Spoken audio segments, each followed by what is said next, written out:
MP board class 9th वाले सभी विद्यार्थियों के लिए त्रैमासिक परीक्षा के लिए प्रश्न बैंक जारी कर दी गई है वर्ष 2026-27 के लिए। माय डियर फ्रेंड्स, त्रैमासिक परीक्षा में जो क्वेश्चन बनेंगे वो पूरे क्वेश्चन में बताऊंगा, जो कि 101% पूछे जाएंगे, जो कि आप यहां पर देख सकते हैं। लोक शिक्षण संचालनालय मध्य प्रदेश सत्र 2026-27 के लिए प्रश्न बैंक है।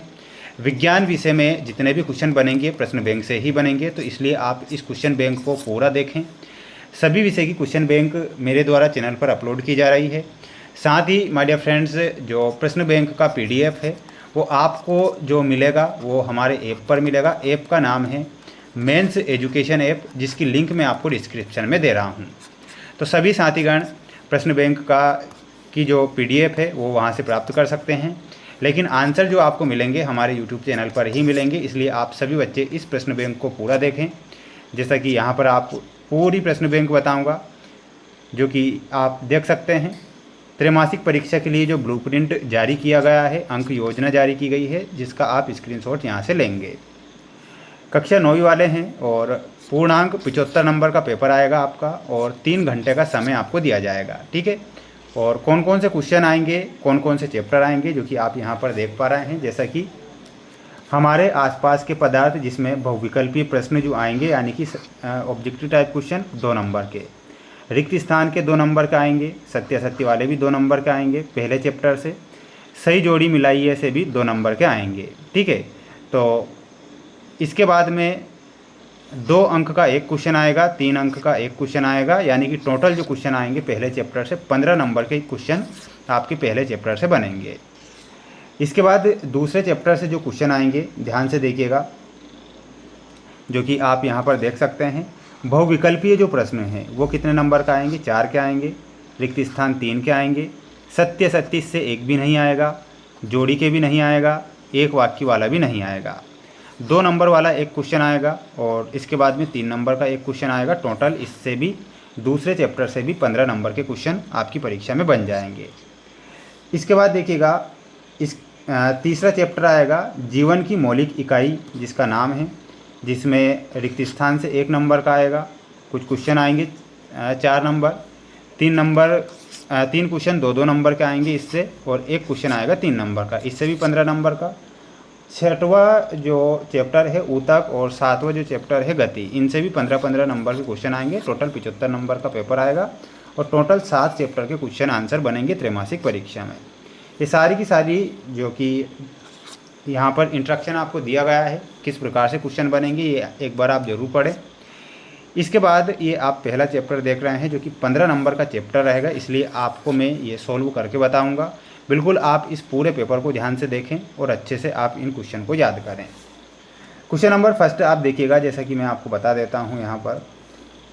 किस अवस्था में कणों के बीच अंतर आणविक बल सबसे अधिक होता है? गैस की विशेषता क्या है? किस अवस्था के कण सबसे अधिक गतिशील होते हैं? बर्फ को गर्म करने जल में बदला जाता है, या कौन सी प्रक्रिया है? जल में गैसीय अवस्था को क्या कहते हैं? तो इन सभी के आंसर मैं आपको बताता हूँ, एक साथ देखना है।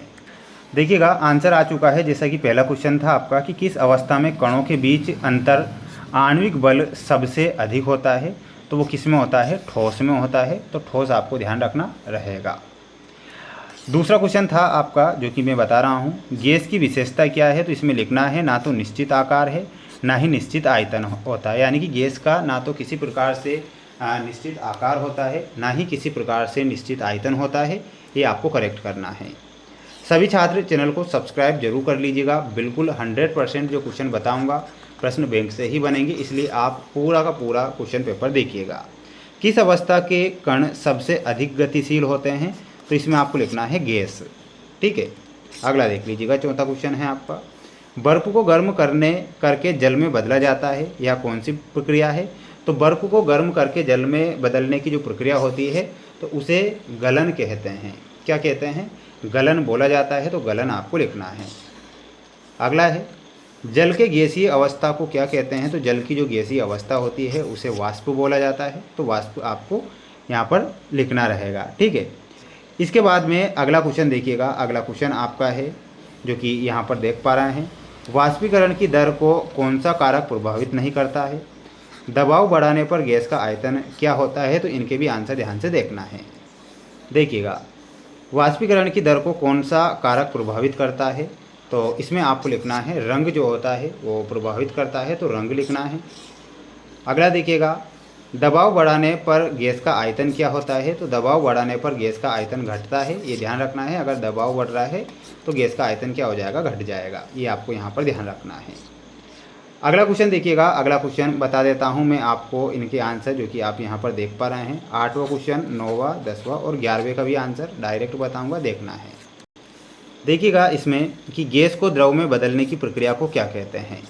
तो ध्यान रखना है, उसे द्रवीकरण या फिर संघनन बोला जाता है। गैस को द्रव में बदलने की प्रक्रिया को तो यहाँ पर द्रवीकरण या संघनन कहा जाता है। 9वां क्वेश्चन था आपका कि जब किसी ठोस को बिना द्रव बने सीधे गैस में बदला जाता है तो उस प्रक्रिया को क्या कहा जाता है? तो उसे ऊर्ध्वपातन अभिक्रिया कहते हैं, तो इसमें आपको ऊर्ध्वपातन लिखना है।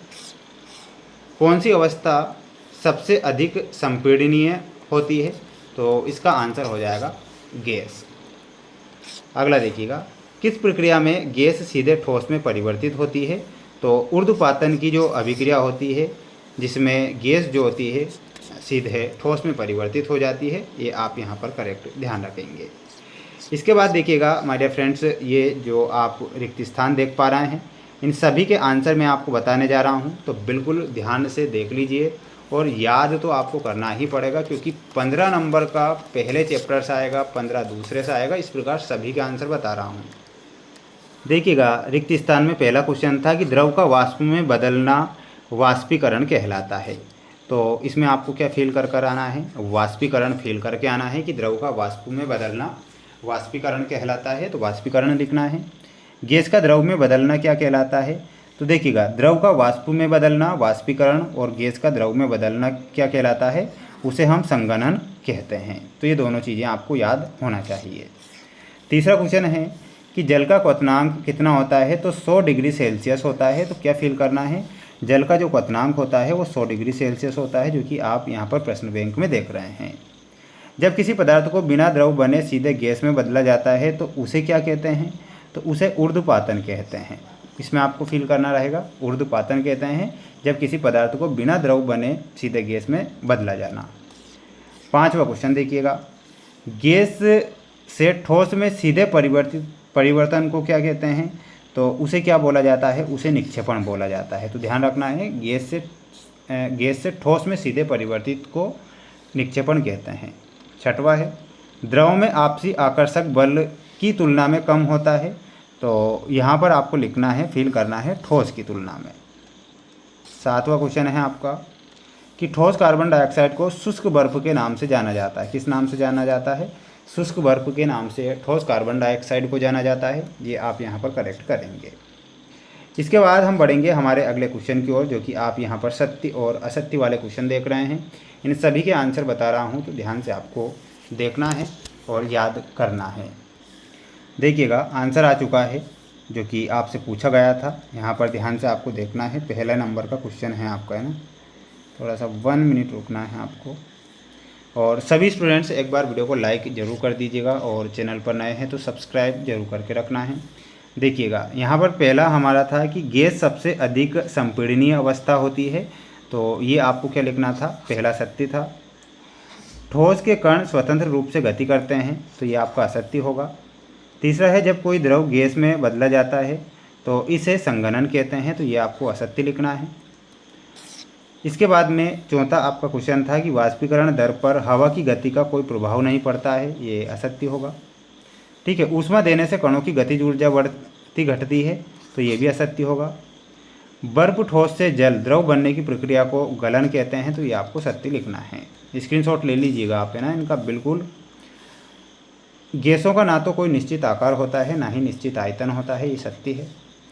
जल का गलनांक 0 डिग्री सेल्सियस होता है, 100 डिग्री सेल्सियस जल का क्वथनांक है, तो ये असत्य है। गैस के कणों के बीच आकर्षण बल सबसे कम यानी नगण्य होता है, तो ये असत्य लिखना है। बढ़ेंगे अगले प्रश्न की ओर। अगला प्रश्न देखिएगा, ये आपकी जोड़ी है जो कि आप यहाँ पर देख पा रहे हैं। बिल्कुल ध्यान से आपको जोड़ी को देखना है, याद करना है। देखिएगा यहाँ पर दिया गया है ठोस। तो ठोस का क्या होता है, ठोस जो होता है इसका निश्चित आकार भी होता है और निश्चित आयतन भी होता है। द्रव में क्या होता है, द्रव में बहने की प्रवृत्ति होती है। गैस में होता है सबसे अधिक संपीड़नीय जो होती है वो क्या होती है, गैस। गलनांक में लिखना है ठोस से द्रव में परिवर्तन का तापमान। क्वथनांक में लिखना है द्रव से गैस में परिवर्तन का तापमान। तो इसका आप स्क्रीनशॉट ले लीजिएगा, जस्ट सामने इनके आंसर दिए गए हैं। इसके बाद में सेकंड जो है वाष्पीकरण में देखना है द्रव का गैस में बदलने की जो प्रक्रिया होती है उसे वाष्पीकरण कहते हैं। संघनन क्या होता है, गैस का द्रव में बदलना संघनन होता है। ऊर्ध्वपातन क्या होता है, ठोस से सीधे गैस में परिवर्तन को ऊर्ध्वपातन कहते हैं। जमाव में द्रव से ठोस में परिवर्तन को क्या, ठोसीकरण या जमाव कहते हैं। द्रवीकरण में गैस से द्रव में परिवर्तन। तापमान बढ़ने पर गैस का आयतन बढ़ता है, दबाव बढ़ने पर गैस का आयतन घटता है। वाष्पीकरण की दर हवा की गति से बढ़ती है। ब्राउनियन गति कणों की अनियमित गति है। तो ये आंसर इनके सामने है, स्क्रीनशॉट आपको लेना है। इसके बाद देखिएगा ये आपका है अति लघुत्तरी वाले क्वेश्चन हैं जो कि आप सभी छात्रों को दिए जाएंगे, तो बिल्कुल आप इनका एक स्क्रीनशॉट ले लीजिएगा। जैसे कि पदार्थ की अवस्थाओं के नाम, ठोस, द्रव और गैस। ठोस और गैस के कणों की गति में क्या अंतर होता है, इनका आप स्क्रीनशॉट लेकर याद करेंगे क्योंकि क्वेश्चन इनसे ही बनेंगे आपकी परीक्षा में, ठीक है। और बिल्कुल आप अपनी फेयर कॉपी से इन्हें याद जरूर कर लीजिएगा। सभी साथीगण विद्यार्थीगण चैनल को सब्सक्राइब जरूर करें, ये लघुत्तरी वाले क्वेश्चन आएंगे। इसके बाद ये आपका सेकंड चैप्टर है जिसका नाम है क्या हमारे आसपास के पदार्थ शुद्ध हैं। तो इसमें आपके कौन कौन से आएंगे, बहुविकल्पीय 4 आएंगे, रिक्त स्थान के 3 आ जाएंगे, सत्य सत्य से नहीं आएगा, सही जोड़ी से भी नहीं आएगा, एक वाक्य से भी नहीं आएगा। 2 अंकीय 2 क्वेश्चन आएंगे, 4 अंक का 1 क्वेश्चन आएगा। टोटल 15 नंबर का क्वेश्चन आएगा। तो पहला चैप्टर मैंने कंप्लीट कर दिया है, जिनके आपको मैंने क्वेश्चन के आंसर बताए हैं विकल्प वाले क्वेश्चन के। और बड़े क्वेश्चन अगर आपको लॉन्ग क्वेश्चन भी चाहिए तो आप है ना मुझे कमेंट बॉक्स में ज़रूर बता दीजिएगा, जिससे कि मैं आपके लिए क्वेश्चन के आंसर लेकर आ सकूं। चैनल पर नए हैं तो सब्सक्राइब जरूर करना है, चैप्टर वाइज चैप्टर क्लियर करवा दूंगा, बिल्कुल आप निश्चिंत रहिएगा। चैनल को सब्सक्राइब जरूर करें। जय हिंद।